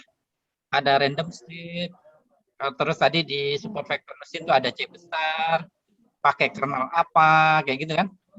Kalau kayak nearest neighbor itu ada berapa banyaknya neighbor gitu kan. Kalau decision tree maksimum kedalaman tree-nya dan seterusnya. Jadi ada parameter-parameter tambahan selain parameter fungsi ini. Nah, itu disebutnya hyperparameter. Jadi masih banyak juga tuh yang suka bingung, ini hyperparameter sebenarnya apa gitu. Nah, bedanya sama parameter model atau fungsi apa? Nah, kalau parameter model apa fungsi kita nyebutnya parameter aja. Nah, tambahan parameter ini yang tadi kita lihat di pemodelan di atas itu, makanya di rumus itu sebenarnya salah satunya juga kita ngelihat itunya sih. Nah, keseluruhan inilah yang disebut hyperparameter. Nah, inilah yang kita kalau orang statistik itu mengoptimalkannya ini doang. Udah selesai orang statistik. Nah, orang machine learning, orang AI, data scientist itu mengoptimalkannya sampai sini. Sampai hyperparameternya gitu. Jadi nggak sekedar ininya doang. Biasanya sih mengoptimalkan ini biasanya masalah matematik ya. Contohnya tadi pakai quadratic programming gitu ya. Nah, kalau di sini sih lebih komputasi biasanya. Jadi masalah komputasi biasanya di sini. Jadi kita memadukan nih antara keduanya, matematik dan komputasi untuk mendapatkan apa? Untuk mendapatkan machine learning yang optimal gitu. Jadi kita akan bicara itu sekarang. Kalau dari segi flow-nya ya, dari segi flow-nya akan kita ini nih sebenarnya ingin mengetahui pattern atau pola. Jadi unknown mapping yang akan memetakan dari prediktor kita ke prediksinya gitu. Nah, terus untuk mengetahui itu kita butuh kita butuh data yang ada labelnya gitu ya. Data ada labelnya ini kita beri sebagai makanan atau bensin ke mesinnya. Mesinnya itu adalah mesin learning. Ini bensin, bayangin bensin, ini mobilnya gitu, mesinnya. Nah, dia akan belajar berdasarkan contoh-contoh data ini. Nah, dia belajarnya gimana caranya? Nah, tergantung ini tadi, induktif biasnya apa. Jadi dia si machine learning yang kita pilih ini cara belajarnya berdasarkan tadi. Misalnya kalau decision tree ngebagi secara paralel boundary tadi. Setelah itu ini ya optimal parameter ini, optimal parameter dapat. Nah, kalau udah dapat ya udah, kalau ada input new data kita predik gitu. Nah, ini proses ininya flow-nya gitu ya kurang lebihnya. Nah, optimal parameter ini gimana gitu. Nah, ini yang akan kita bahas sekarang. Ada banyak metode dari yang sederhana sampai yang kompleks ya secara teori. Yang kompleks itu ada namanya Bayesian optimal hyperparameter search ya. Cuma itu advance sekali. Jadi kita hanya akan bahas dua macam metode untuk mencari parameter optimal model, yaitu grid layout dan random ya. Grid search CV. Nah, karena tadi yang data iris itu gampang banget, jadi nggak ketahuan nanti optimal nggak optimal gitu. Maka ini pakai data diabetes. Jadi data diabetes ini memprediksi seseorang diabetes apa enggak. Nah, ini variabel target class berdasarkan ini kolom variabel-variabel ini. Ada umur, ada segala macam yang lainnya. Nggak perlu kita bahas juga lah, kita bahas machine learning-nya aja. Kali ini kita coba tutup mata gitu, coba tutup mata. Nah, tapi ini terus numerik, oke, datanya lumayan bersih, cuma nanti memprediknya nanti agak menantang. Jadi supaya kelihatan lah antara parameter yang optimal sama yang enggak gitu. Nah, ini kita load dulu datanya. Nah, datanya ada sebanyak 768, ada 8 prediktor, 1 target. Nah, variabel targetnya binary classification hanya 0 atau 1 di sini. Nah, kalau tadi kan iris ada 3 ya, multi classification. Nah, kalau ini hanya binary, hanya ada 2 kategori, 2 kelas. Nah, kemudian setelah kita load, terus kita split ya, kayak tadi sama split. Nah, dalam hal ini saya juga kurang lebih sama ya, nge-splitnya 0,2, saya pakai random state ini, oke. Maka kemudian di training datanya ada sekitar 600 data, nanti yang kita akan predik sekitar 150 data. Make sense lah ya. Cukup baik karena datanya juga nggak begitu banyak, hanya segitu saja gitu. Nggak sampai jutaan gitu ya. Nah, terus habis gitu karena kita mau bandingin nih antara model yang optimal parameternya sama yang enggak supaya kelihatan gitu ya, kita coba dulu dengan default gitu ya. Nah ini sekalian tadi kan yang di modul 1 ya. Mungkin ada sebagian Bapak Ibu yang aduh udah pusing banget, banyak banget ya gitu. Kayaknya banyak banget yang dibahas gitu ya. Tapi kalau kita rangkum ya, kalau kita rangkum yang tadi pagi itu sebenarnya ini toh. Ya secara konsep ya banyak ya. Tapi secara aplikatif gitu, secara apa ya penerapan gitu ya. Ya sebenarnya ini aja, segini aja.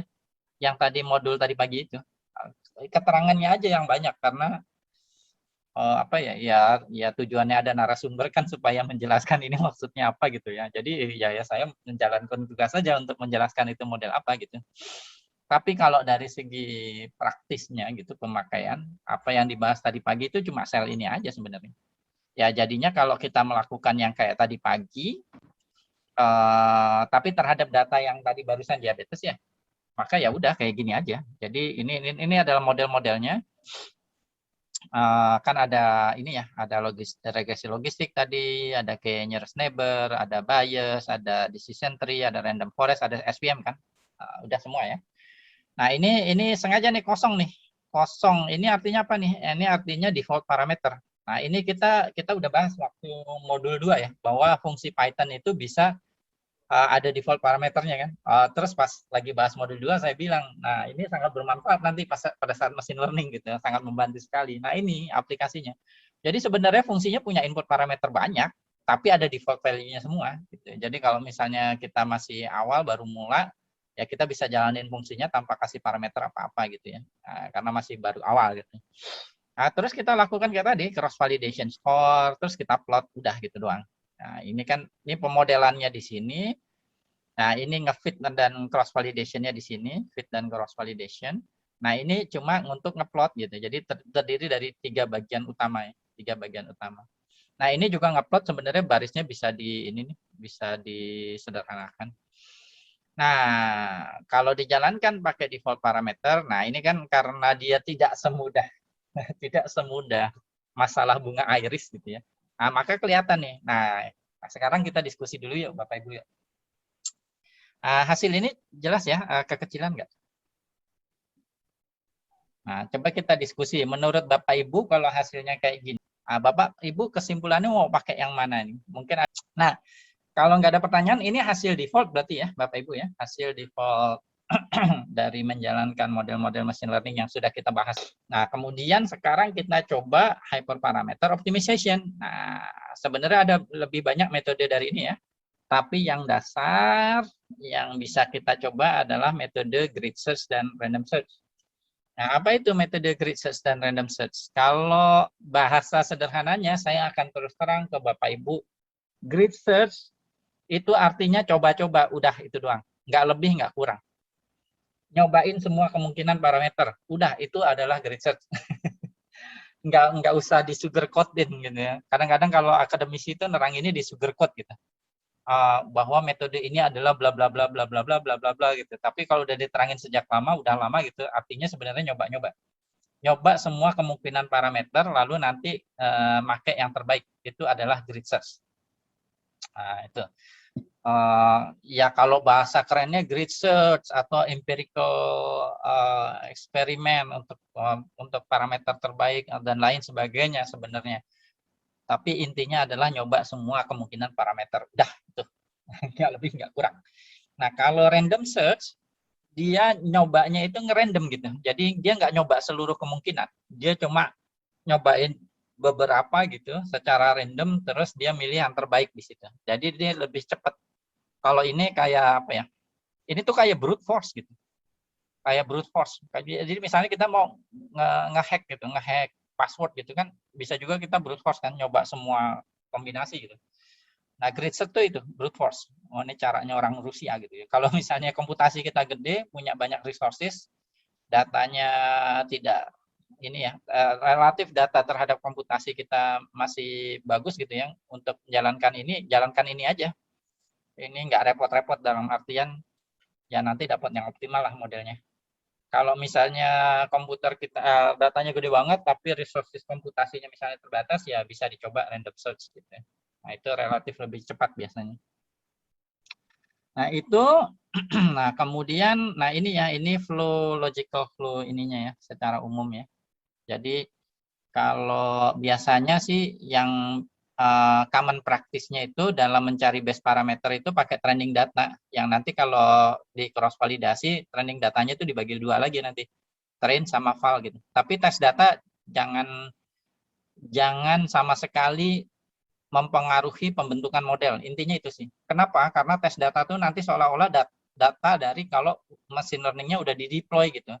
Jadi dia sama sekali jangan sampai mempengaruhi pembentukan model, karena nanti di dunia nyata kan gitu, kita pakai data baru yang kemudian sama sekali nggak dipengaruhi oleh data di masa lalu gitu. Nah, kayak gitu. Jadi biasanya kayak gini best practice-nya, kita bikin dulu model terbaiknya dengan training data. Nah, setelah itu baru kita final ininya, evaluasi dari modelnya itu yang dari tes datanya, bukan yang dari ininya. Nah, kadang-kadang saya lihat juga tuh evaluasinya dari sininya, dari yang pas training optimasi parameter. Nah, itu enggak ya, tapi dari tes datanya yang benar. Nah, cara melakukannya di sini seperti yang saya sampaikan juga sebelumnya ya, bahwa dalam mencari parameter yang optimal atau model terbaik, dia juga ada ininya, ada mekanisme cross validasinya. Jadi makanya metodenya namanya grid search CV gitu. Jadi ketika nyari model terbaik, dia juga meyakinkan bahwa misalnya untuk misalnya gini ya. Nah, ini ya, ini misalnya ini kita coba misalnya nearest neighbor dulu nih di sini. Kita mau KNN kita dengan parameter terbaik. Nah, terus kita mau pakai grid search nih. Grid search tadi artinya nyoba semua kemungkinan. Nah, kalau saya pakai dua himpunan parameter di sini, yang pertama adalah jumlah tetangganya gitu ya, tetangga terdekatnya. Kalau tadi kan kita nembak 3 gitu ya. Nah, sekarang kita coba semua tuh, 1, 3, 5, 10, 15, 20, 25, 30. Nah, terus tadi apa itu, jauh dekat sama itu tadi ya, yang Kopaja itu, nearest neighbor, bisa jauh dekat beda, jauh dekat sama gitu kan, uniform.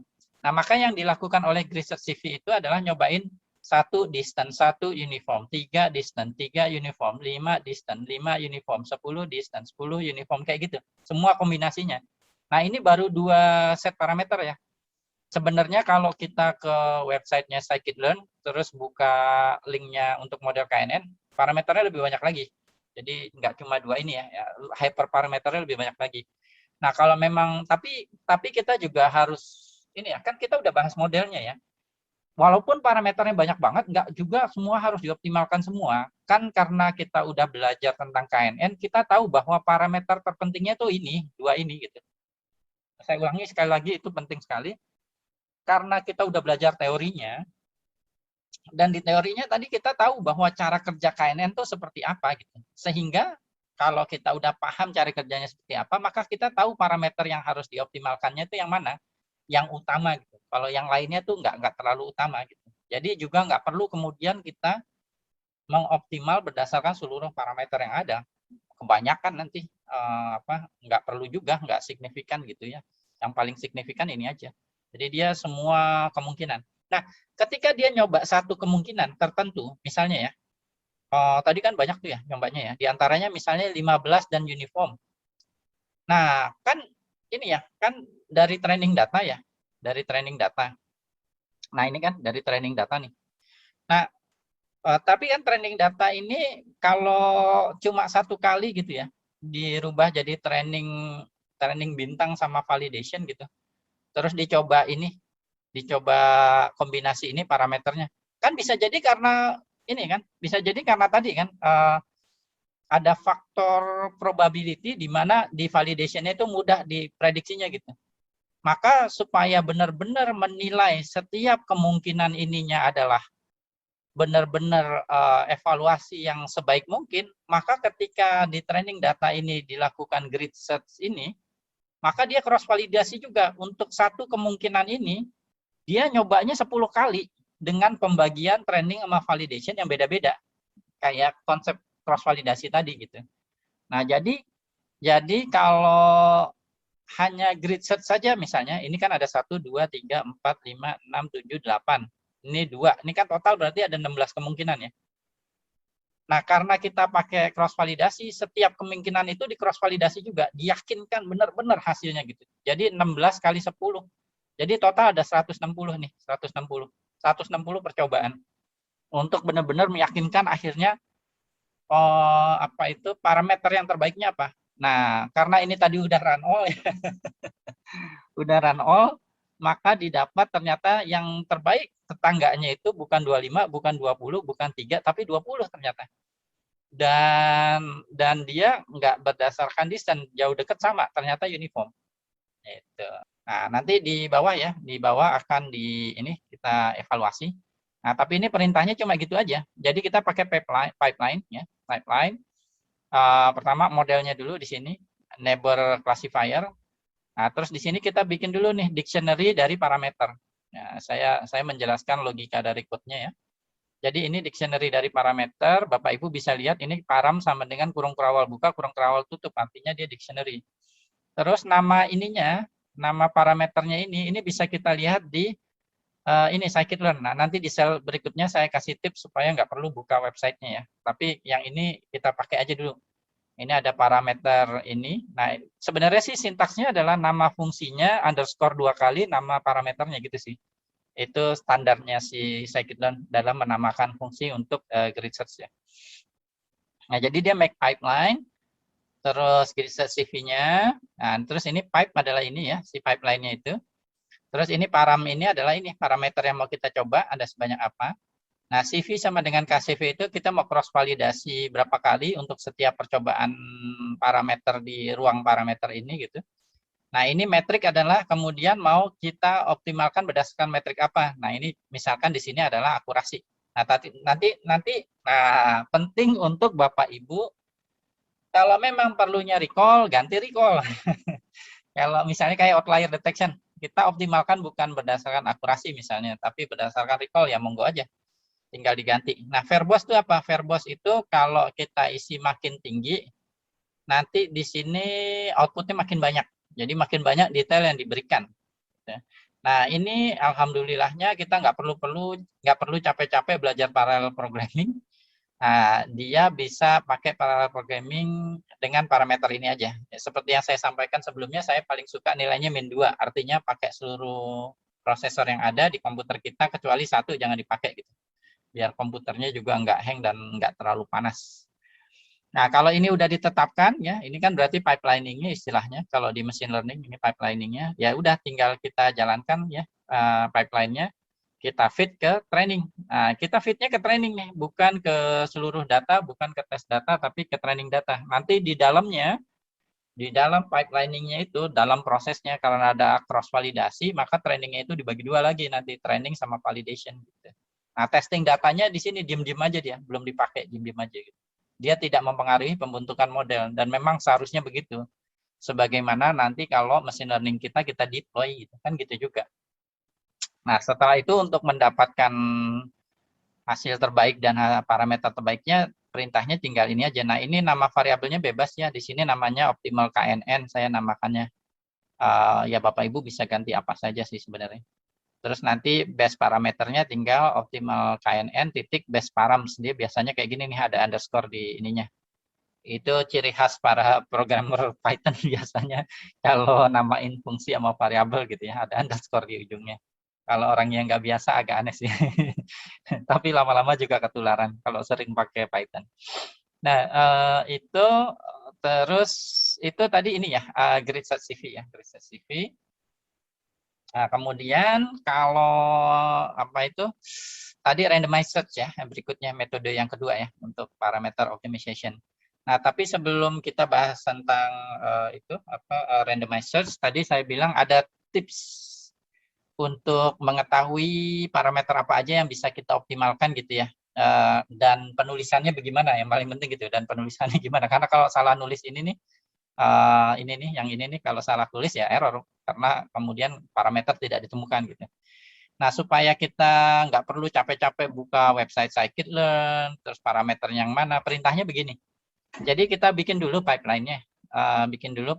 Namain sesuatu, misalnya di sini saya pipe SVM gitu ya. Make pipeline itu fungsi di scikit-learn-nya. Terus ini adalah modelnya, machine learning-nya. Nah, SVM gitu ya. Nah, perintah untuk mengetahui ada parameter apa aja yang bisa dioptimasi gitu, dioptimalkan. Nah, perintahnya adalah, nah ini pipe-nya, terus get params key. Get params lalu dot keys. Nah, maka keluar tuh parameter-parameter yang bisa kita optimalkan. Nah, ini udah dalam bentuk itu ya, dalam bentuk 2 kali double score gitu ya. Nah, misalnya kayak di sini, tadi kan kita ngelihat di pemodelannya ada C besar ya, di yang select tadi di atas. Terus ada apa itu kernelnya mau pakai apa gitu kan, kernelnya pakai apa, dan kernel itu punya parameter. Nah, di sini nih ada gamanya gitu. Nah, jadi di sini dalam contoh ini ada parameter-parameter ini yang mau kita optimalkan kayak gitu. Oke, jadi itu perlunya ngebahas modelnya itu tadi. Jadi selain kita tadi ngelihat bentuk rumus matematikanya supaya memahami dia sifatnya seperti apa, juga kemudian ini supaya kita tahu juga parameter apa yang penting untuk dioptimalkan dari setiap model itu gitu. Nah, ini dalam contoh ini karena tadi udah dibahas di soft margin itu perlu ada C. Terus kita tahu tadi ada berbagai macam kernel, dan kernel itu penting di SVM, tadi udah kita bahas, dia bisa membuat data yang tidak linear jadi bisa dipisahkan secara linear karena pakai trik tadi dibawa ke dimensi yang lebih tinggi. Itu kalau saya lagi ini ya, hikmahnya luar biasa ya. Kayak misalnya kita ada masalah dalam hidup gitu, terus kita tidak bisa selesaikan, kita bawa ke dimensi yang lebih tinggi dengan berdoa kan gitu ya, kayak begitu. Jadi kayak ada hikmahnya keren gitu si SVM nih. Nah, ini sama kayak gitu, tadi fungsi kernel tuh kayak gitu ya, dia bawa ke dimensi yang lebih tinggi, di dimensi yang lebih tinggi dia ternyata bisa diselesaikan dengan mudah gitu ya. Nah, sama juga kalau punya masalah nggak bisa diselesaikan di bawah, bawa ke pejabat, sama pejabat bisa diselesaikan dengan mudah sama pimpinan, gitu. Jadi kurang lebih gitu ya maknanya gitu, filosofinya dari kernel itu. Nah, masing-masing kernel itu kemudian punya parameter juga, di sini namanya gamma. Nah, ini ada beberapa nilai yang kemudian kita kita cobakan gitu ya. Nah, ini kalau dijalankan, nah karena tadi udah run all ya. Kalau enggak nih nunggu lama, ini lama banget. Nah, ini kemudian didapat nilai terbaiknya 0,757. Nah, ternyata parameter terbaik SPM-nya adalah kernelnya linear, C besarnya 10. Nah, ini agak unik sih sebenarnya, agak unik karena biasanya C besar itu agak kecil nilainya, tapi ini 10 ternyata untuk permasalahan. Jadi besar ya nilai parameter C-nya. Berarti ada dugaan ini datanya ini nih, banyak outlier ini. Nah, oke. Kalau seperti itu udah kita dapat itu ya parameter optimal. Nah, jadi kalau dari segi ini flow gitu ya. Nah, ini kurang lebih seperti ini sebenarnya kan. Kita punya data, lalu kita pre-processing, kita lakukan fitur engineering. Dalam hari ini kita manging itu ya, data manging, terus untuk menyesuaikan datanya masuk ke model. Terus training, validation untuk mendapatkan hyperparameter terbaik. Udah dapat model terbaik ya, dari sini baru kita evaluasi pakai test set gitu. Nah, ini evaluasi yang finalnya di sini, bukan di sini tadi, karena di sini tadi ada base score ya. Tapi itu nggak dipakai untuk ininya. Evaluasi utamanya yang dari test set ini. Nah, kemudian baru ini di-deploy. Nah, kan di-deploy nih, nanti hari terakhir nih, di-deploy, kita save itu modelnya ya, jadi nggak training berulang-ulang, enggak. Kita save, kita deploy di Streamlit atau Flash nanti hari terakhir. Nah, nanti kalau ada data baru dari sensor, data baru dari database, data baru dari kantor lain, nah itu dirubah dulu datanya dalam bentuk yang sama dengan yang ini, formatnya gitu ya. Kalau orang zaman dulu nyebutnya ETL gitu ya. Extract, transform, load gitu. Ya intinya pokoknya disesuaikan bentuk format datanya. urutan variabelnya disamain, nama variabelnya disamain. Nah, masuk ke predik, nah keluarlah hasil prediksinya gitu. Nah, jadi flow-nya kurang lebih seperti ini.